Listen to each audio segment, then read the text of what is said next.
रात में वहां रहे हैं आरएसएस के कैडर्स को मनाने के लिए कि आप हमारी मदद कीजिए और उत्साह बढ़ने की कोशिश करें। लेकिन जो आप तक क्रियाकलाप है 5 साल का, उससे आरएसएस के कैडर और आम आपके भी कैडर और आम आदमी भी उत्साहित नहीं है, इसीलिए वोटिंग परसेंटेज कम हुआ है। जहाँ तक विरासत टैक्स की बात है, सरासर झूठ बोलना। एक टैक्स था जिसको आपको जान के अच्छा लगेगा कि राजीव गांधी जी ने 1985 में उस टैक्स को खत्म कर दिया था।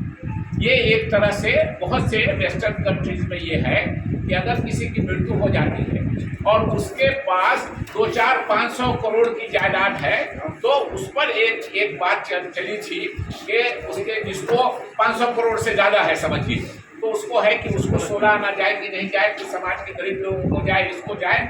लेकिन वो टैक्स भी जो थोड़ा दिन पहले लगा था 1985 में राजीव गांधी जी ने उसको समाप्त किया था, और अभी कोई टैक्स नहीं है। एक तरह से इसीलिए हमारे जो राष्ट्रीय अध्यक्ष हैं खड़गे जी, उन्होंने मोदी जी को से समय मांगा है मिलने का कि आप जो ये हिंदू मुस्लिम की बात कर रहे हैं, आप जो ये विरासत टैक्स की बात कर रहे हैं, आप जो ये घुसपैठिए की बात कर रहे हैं, इन सब का हम आपको दिखलाएंगे कि इनका कोई जिक्र मैनिफेस्टो में नहीं है।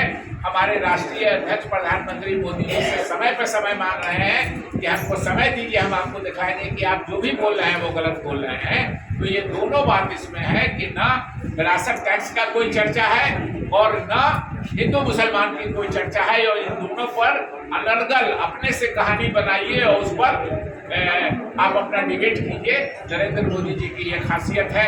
नरेंद्र मोदी जी की तो ऐसी खासियत है, मिसाल के लिए आप लोग हंसिएगा कि नरेंद्र मोदी जी गए, कैसे कनेक्शन जोड़ते हैं नरेंद्र मोदी जी, इसकी मिसाल देते हैं कि वो गए महाराणा प्रताप जी के उदयपुर।